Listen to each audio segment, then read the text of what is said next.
This game, I do really think that this was one of those crash outs that people will talk about. Like, this will be an educational material in game design school in like 3 years. People will look back at Highguard and it will be like, all right, class, take out your pencil and I want you to write an essay on why you think Highguard failed.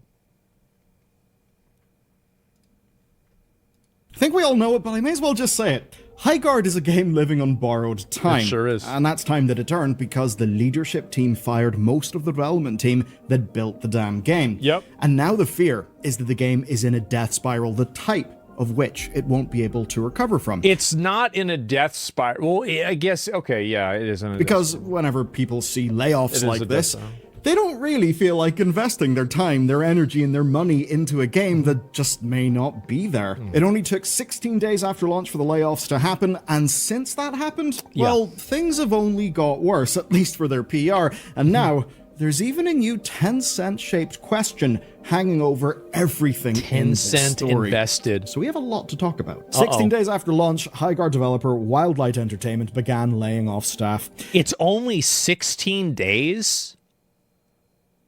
Okay, they didn't last... Okay, how long did Concord last? People posted on LinkedIn saying that, quote, most of the team was gone. Wildlight then confirmed it, stating that they decided to, quote, part ways with a number of 12 team days. members, Okay, while so keeping a core almost. group of developers to continue innovating on and supporting the game. One of the people let go, a level designer called Alex Grainer, was a bit more blunt. He said, this one really stings. There was a lot of unreleased content that I and others had designed for Highguard. So what we see in that is, there is... Some babies deserve to be aborted. Maybe it's better that people didn't see it. lots of content that exists on the servers that team has, and the skeleton crew that remains can the way it probably is. ship that content. I mean, it's just the way it is. Like, There's don't get concerns mad for at the me. future. Concerns that only got bigger when the game's website went down. Oh. For many people, It's especially over. seeing even the site go down, it was a clear trend that Highguard was firmly on the way out and would be dead. Though it turns out it's not dead, at least in that way, because one of the remaining devs explained to their Discord that the website was being, quote, transferred and simplified, but that was low it's being simplified. priority, and the reputational damage of their site going down was already done. Yes. A little bit rough. I mean, talk about someone being kicked whenever they're down. Yes. So, They the kicked remaining themselves. staff They then decided to are take it simply down going to be without working saying on anything. improving the game, shipping whatever content. No. If this is actually true, they could have just said, hey, we're taking the website down. We're going to be doing updates and making the website better for you guys, so stay tuned. And then none of this would have happened. So, like, even inside, like, even at this very moment, they're retarded. They're retarded even now. That they can, and that's actually why they That's how just it is. shipped another base, another gadget, and a little bit more importantly for the old bottom line, some new cosmetics and bundles. Though with an everything owl going on, beast. don't really know if players will feel able to invest, to buy those cosmetics and bundles, even if they like the game. And the only way that'll change is leadership from this team just coming out and saying, listen. Make sure to buy the microtransactions for the video game that's probably going to get shut down in 3 months. Buy it now, guys. You see that? You've never seen something like this before. This is the situation. This is how long we can run for, you know, all of those things, so that people don't feel like there's a massive air of uncertainty over even supporting the game, which is a bad place to be if you're someone who likes that game and wants to support it. Too bad. You just won't feel like you can. And obviously, there are loads of opinions flying around, from commenters to devs to publishers, just people trying to talk about this game and work out why it did not work. Was it too niche? Was it the art style? Was it the Game Awards? Is it all just Jeff Keighley's master plan for chaos? Jeff Keighley killed the game. That's so true. It's all his fault that the game's bad. Who knows? And the thing is, you look at some of the peaks, like launch day, and you wonder how a game could perform, air quotes, so well, and then need to lay off the majority of staff within a month. Maybe that's because launch day isn't everything. So Highguard... no, I mean, launch day matters a lot, and that's the reason why they laid him off, is because everybody left. Like, that's the reason why. Had nearly 100,000 concurrents on Steam at launch. But we now know the success likely went further because according to Ampere data and reported by the Game Business, 1.54 million people played the game across all platforms in the 2 days of January, putting it on par with existing games like Palworld, DayZ, and Red Dead Redemption 2. And across the whole month, Circana ranked it in the top 10 for US Steam that week, and the top 20 for console. For any new launch, especially in indie, That's incredible. And you may think, 100,000 concurrents, 1.54 million players, this How doesn't could you compute. fail? Yeah. Well, remember what concurrency is. It's just this concurrency. Yeah, if you play the game for an hour or two on launch evening, then you're going to be one of that 1.54 million. Yes. Even if you're not one of the current, concurrents. That do be how the math so a lot of is. people. But then it hit 15,000 concurrents on Steam by week 2. And for many, that was a clear sign of failure. People bouncing off because of server issues, bugs, or the gameplay. How are we doing right now?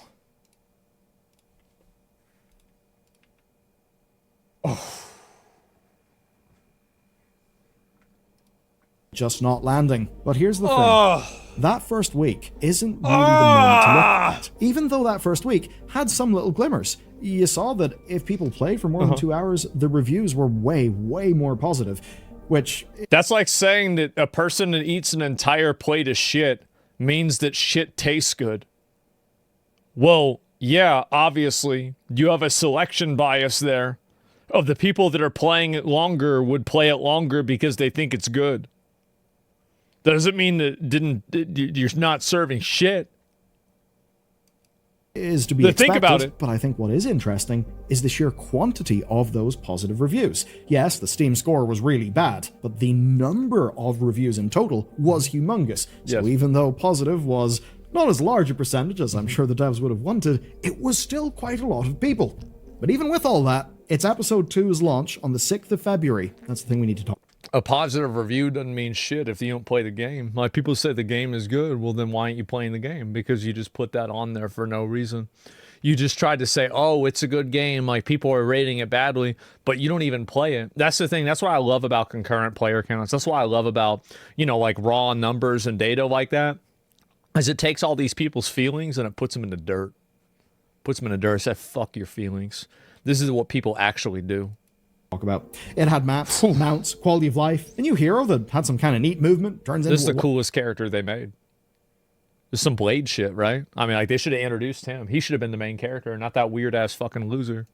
Wolf does wolfy things, but it peaked at 8,500. It's pretty obvious. That's a weaker show, but it's not an unhealthy player count for an indie multiplayer game. Because when you're an indie, the revenue that you get, minus any platform fees, is yours. It doesn't go to a publisher, so you are operating fundamentally at a, higher degree of financial efficiency. So they don't need as many people to sustain themselves. And that's actually why concurrent player count is not the real story here.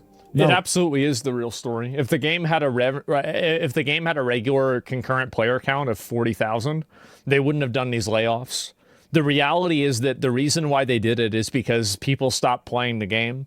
Because the concurrent, you have to look at, like, what is their business model? Their business model is to effectively get people into the game and then sell copies of cosmetics through people being in the game and battle passes. So if you don't have, like, let's say you're trying to sell, popsicles, but nobody goes inside the shop.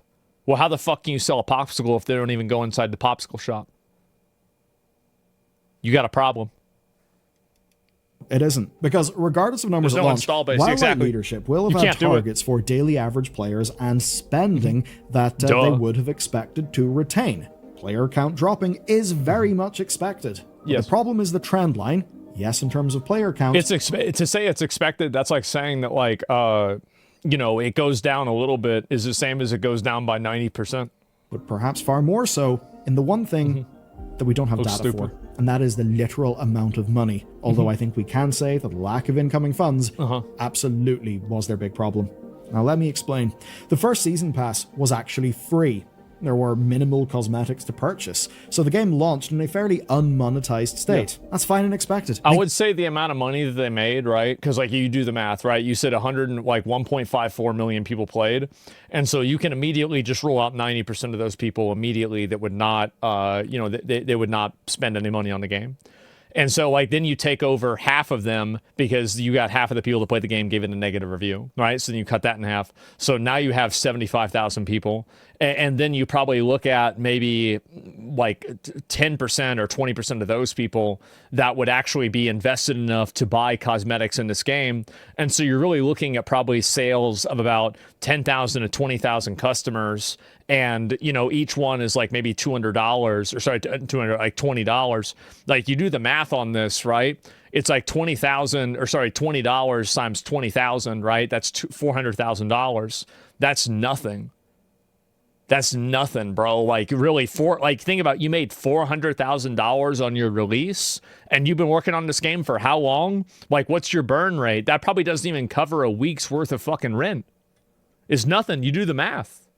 Your launch is big as, and then also like make it 4 million. 4 million. It's still not enough.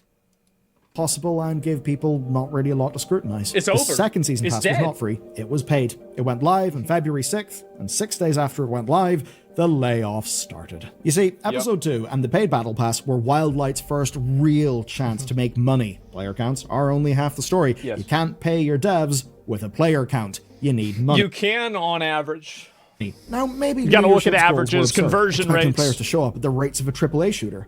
Maybe, though, they would have been happy with the Season 2 numbers in terms of players. But in a free-to-play game, player counts are only as good as the percentage of those people that actually convert into being payers. Which, by the way, there is ample, extreme, and think about this, right? Think about how much research has probably been done on conversion rates of users to payers inside of free-to-play ecosystems. Think about the billions of dollars that's been spent on this information. This is a defined entity.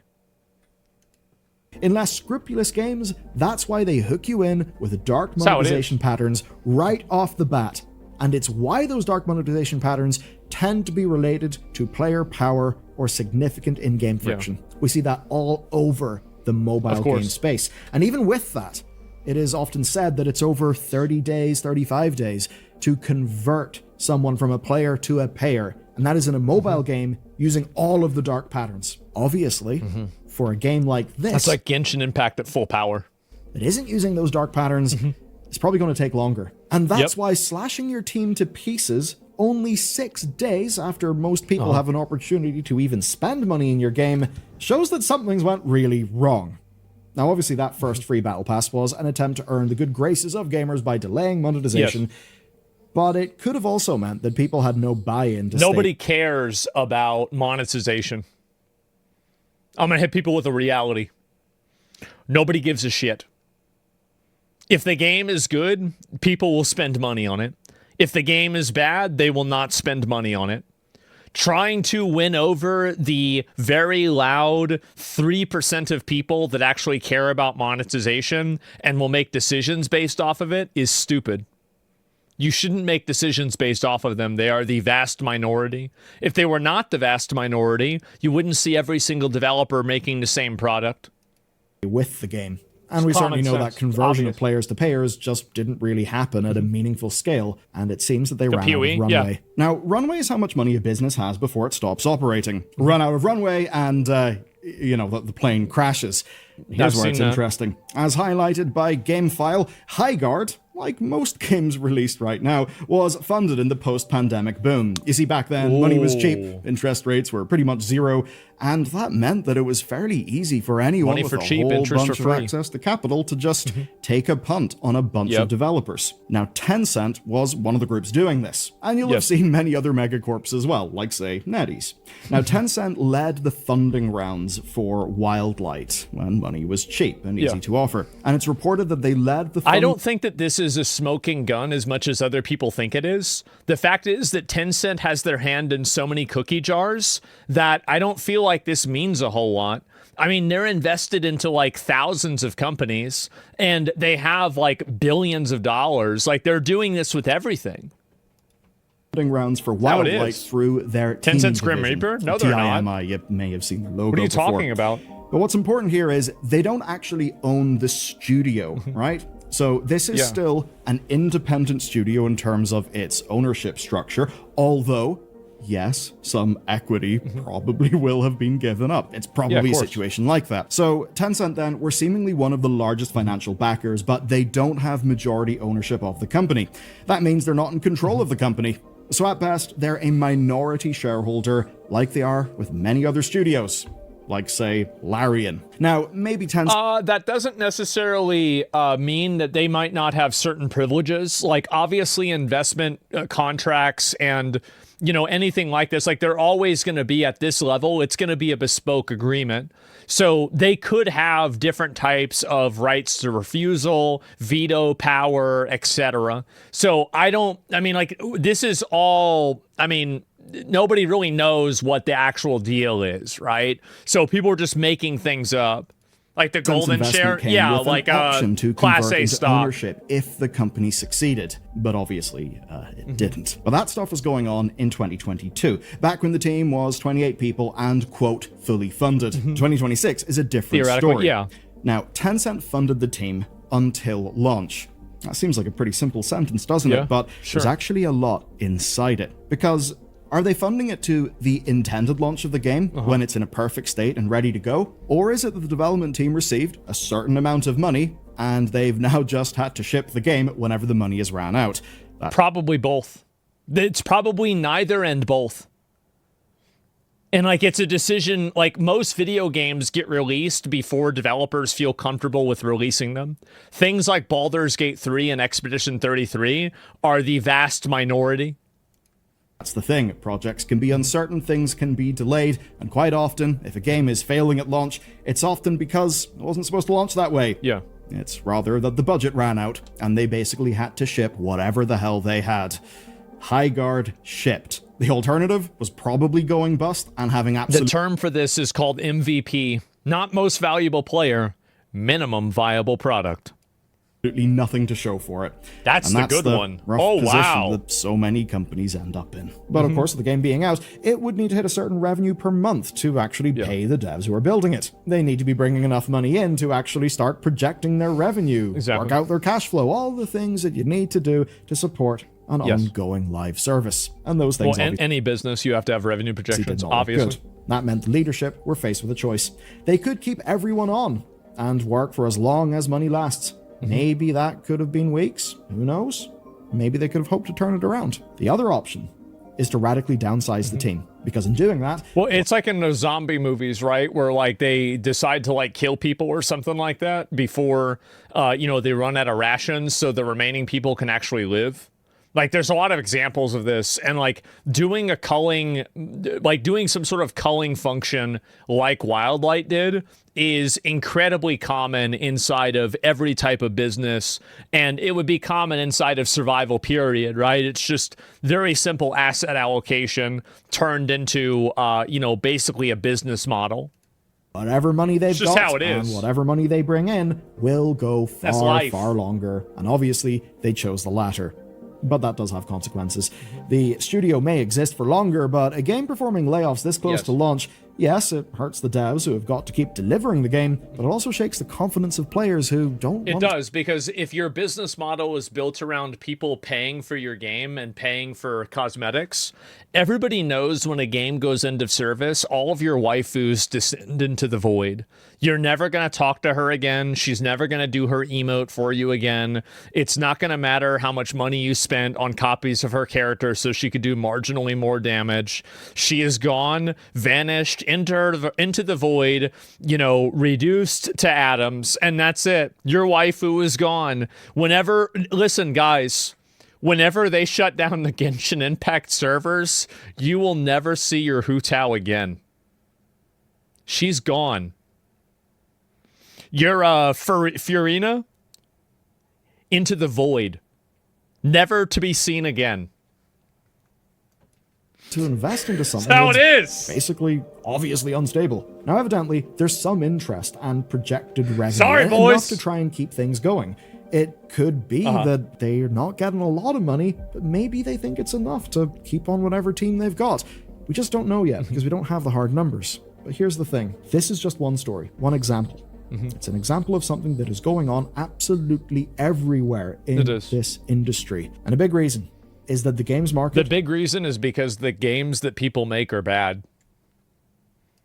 Is completely different now. It's bad. How They're it bad was games. Whenever Highguard started development. Development of this game started in 2022. By launch, they had grown to about 100. I feel like in 2022, you could have known this was going to happen. Like, anybody without the foresight of this, like, I mean, you really making billion-dollar decisions and you can't see this?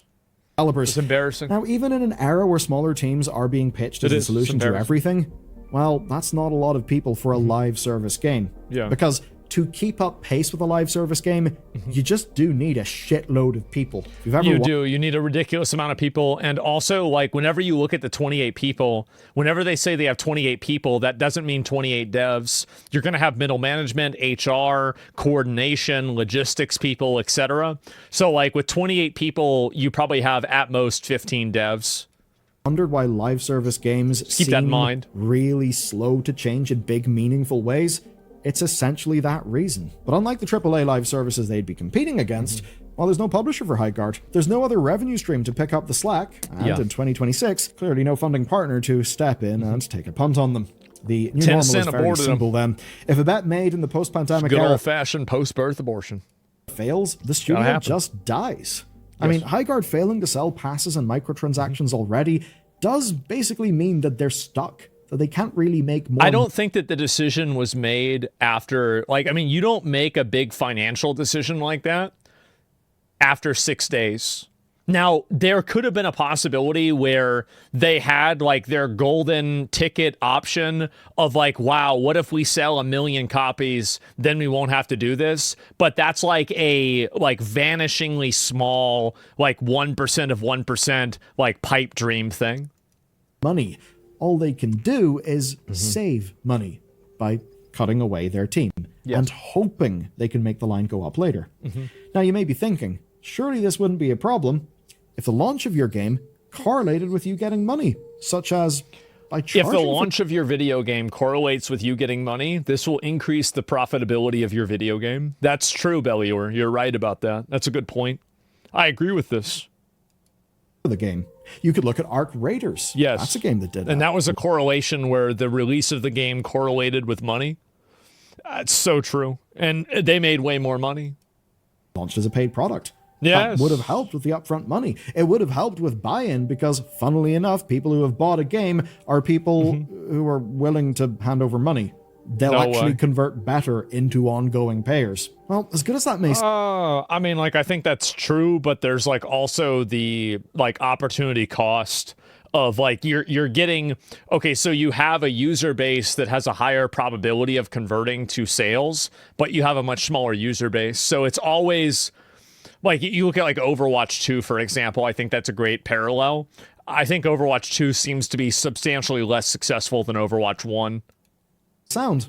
They didn't have a big brand. They didn't have other revenue streams. They didn't have the big publisher backing that, say, Arc Raiders had with Nexon. I did. And clearly, in terms of launch quality, they did not have what they would need to justify a price tag. So even if a price tag could have helped, I'm gonna be honest, bro. This guy is playing against stormtroopers. This is embarrassing, bro. Like, who? Like, that guy that he played against is a retard. Wow. Financial position, it wouldn't have worked. That's crazy. I think a big thing is, yes, if you put a price tag in your game and it launches that's like with the way I immediate, play. amazing product market fit, boom, you're minted. Helldivers, Arc Raiders. But if you launch with a price tag and you haven't achieved Arc Raiders had peanut, nothing else required. No, it's not because a burnt peanut isn't the reason why Arc Raiders is popular. If it was, then maybe him getting sponsored by Marathon is going to make Marathon popular, right, guys? Market fit, you're just going to be immediately executed. Take a look at Concord. It's just not the way it works. Now, we see other games like, say, Spectre Divide that have tried to come into this shooter space as a free-to-play. Yeah, Shroud's game, right? And have not worked. We fundamentally haven't seen big sustained successes here. And in the previous video we did in Highguard, we talked about a bunch of other shooters, some of which are really, really good, that had came out and that people were completely unaware of.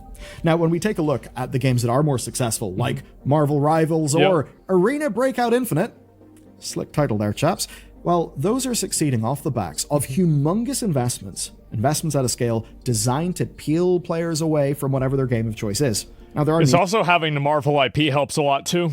Like, I mean, it does. Titles like Supervive or Mecha Break that have got great reviews, but even their player counts are dwindling. Well, Mecha Break doesn't have good reviews. It got a bunch of bad reviews because that shit they had at the beginning. Like everything else about Highguard, there is no one solution to suggest here, though I do have a few. And as leadership cuts this team down, the real takeaway is that even compared to a decade ago, second chances do not exist. And it's all contributed to something Cyberpunk. I think that second chances do exist. Cyberpunk, Lords of the Fallen, I mean, I guess maybe am I just listing things based off survivorship bias? I think Bellier is generally correct, but I think that exceptions occur for for exceptional products.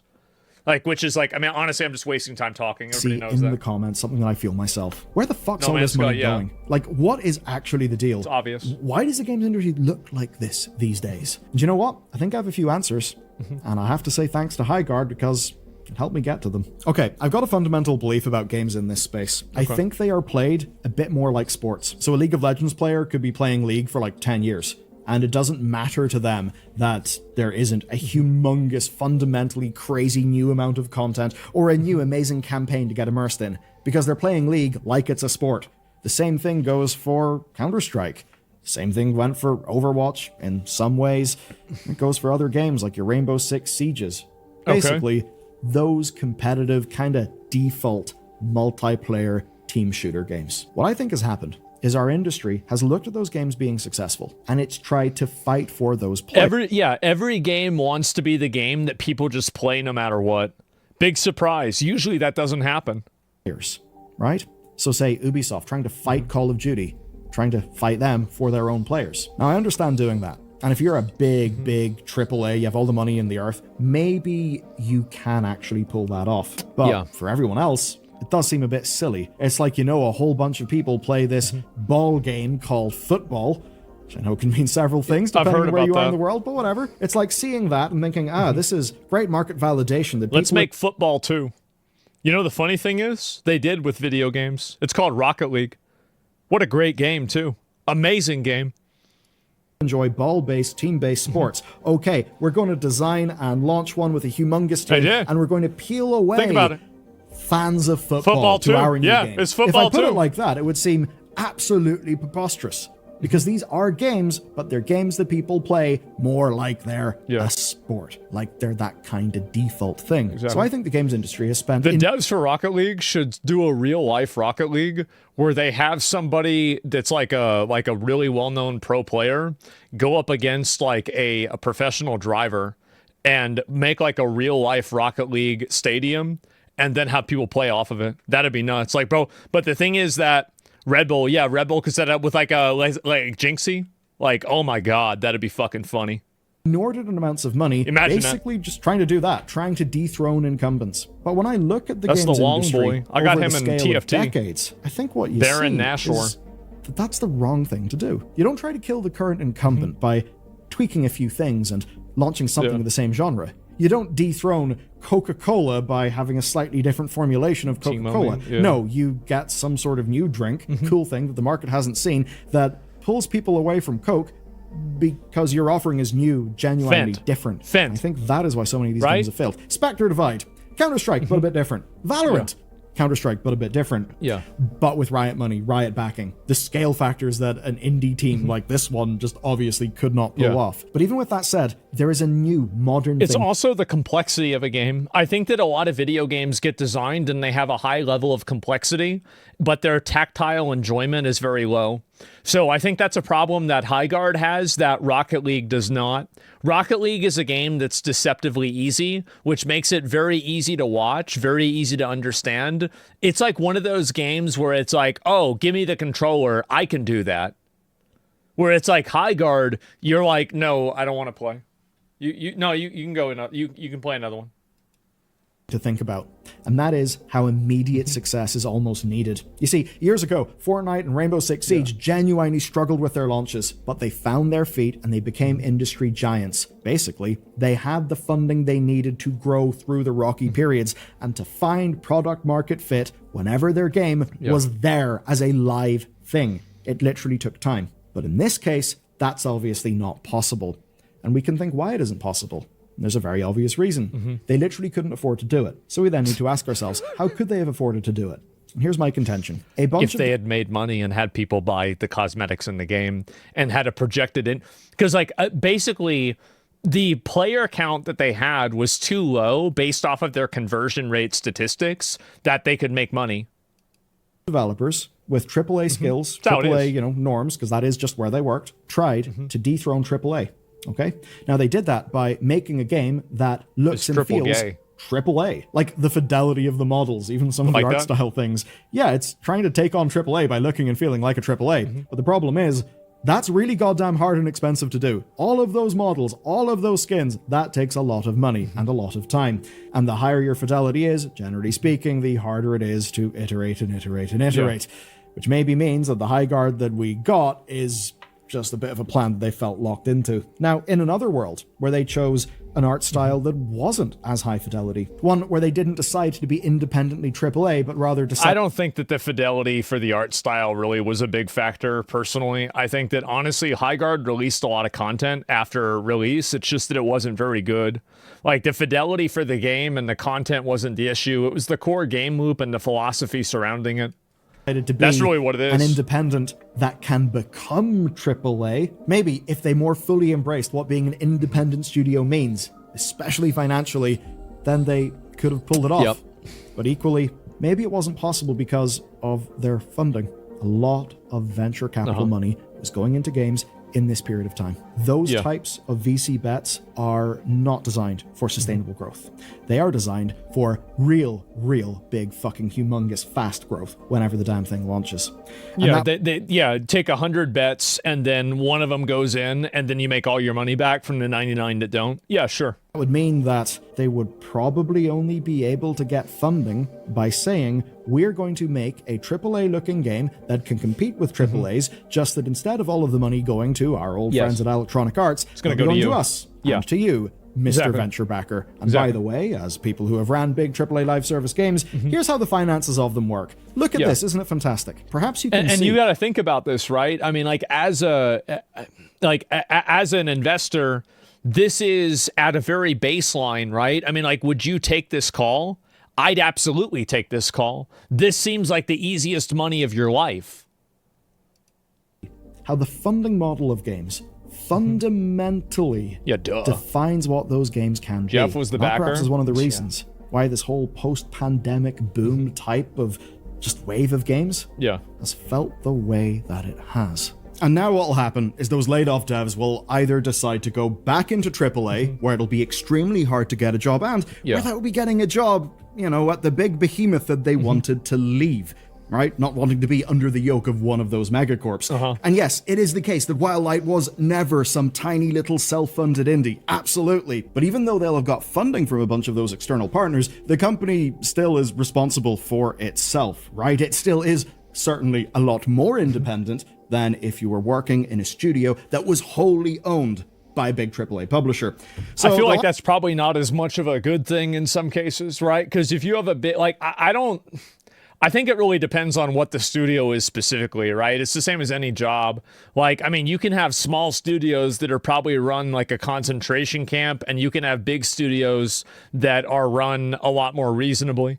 Either have to go back to that. I think just logically that's the way it is. Go to a different industry, which probably won't be good. Those people are certainly capable of fantastic After seeing things, it, I would too. Just in another environment. Look at, say, Expedition 33. For all the grief that people give Ubisoft, well, Expedition 33 is a bunch of Ubisoft people. Ubisoft was one of the GOATs. They were one of the gold standards. And the reason why they're not anymore is that I guess they just decided to be... Like, I think that really Ubisoft's main problem is that they have too many products. They tried making too many products and they spread their competency too thin. Like, instead of, because you think about it, right? You're trying to make Assassin's Creed. You're trying to make Star Wars. You're trying to make Prince of Persia. There's 2 Prince of Persia games. You have another unreleased game that you have. You're maintaining, fucking, what do you call it? What's the, Rainbow Six. And you have probably 2 other games I just can't think of right now. Like, you're maintaining and making, like, Far Cry. Yeah, you have all of these games. Like, what studio could functionally spread themselves across that many different products and then deliver them to market and not fail? Like, Ubisoft set themselves up for failure. They did. And this is before you even talk about, like, ideology or woke or anything else. You just look at, like, logistically, you set yourself up to fail. That's how it is. And a bunch of people for whom it was their first job in the industry. And I think that shows that whenever the kind of working conditions, the scope, the budget, and all those things are well aligned for a game, people really can cook and do their best work. In this situation, they just weren't able to cook for long enough. It's one of the best games ever made. The type of game they were trying to make. Let's just take on EA and all the live service things. Pretty hard, right? But you know what's also hard? Yeah, it is. Having general broad spectrum trust in the world and in things such as Discord. There's a reason why a lot of people aren't trusting Discord right now, and you can hear our report on that story in this video next. Wow. What a good segue. And they got lucky with Rainbow Six Siege because it's not the original Rainbow Six. I mean, I never really played it a lot. I disagree that it's too many products. Capcom and Square Enix have a lot of IPs and they make them profitable. Ubisoft's downfall is due to poor leadership with the CEO. I don't even think that Capcom or Square Enix release that many AAA games on a regular basis. I'm going to link you guys the video. There's a video right there, a Bellior video. I've known Bellior for 10 years now, right? I mean, ever since he was making only WoW videos. So, like, make sure to give the guy some support. I think he's a great person, and, I've watched his content forever. So, there you go. Square Enix just released a game nobody played on Steam. Killer In. Probably going to kill a studio, actually, so maybe it's true. And there are people with Highguard and Concord on their resumes, so let that sink in. Yeah, I think that's about the same as saying that, like, oh, where were you? Why were you gone for 3 years? Oh, I was arrested for domestic assault. I beat the shit out of my pregnant girlfriend. Oh, wow. Okay, thank God. I thought you were working at Highguard. Okay, never mind. No, I know this, and most of the executives at Ubisoft were family of the CEO. Yeah, the Guillemot family. I know about it. I mean, obviously, and what I'm saying is that I think that there are a lot of factors. I think your factor is also accurate. It's not like you're wrong. You're not wrong. I'm just saying that I think a bigger factor is the fact that the games, like they spread themselves way too thin. That's really it. No talent family. I mean, they used to be great. I just think that, again, it's like you do too much and then you can't have that competency.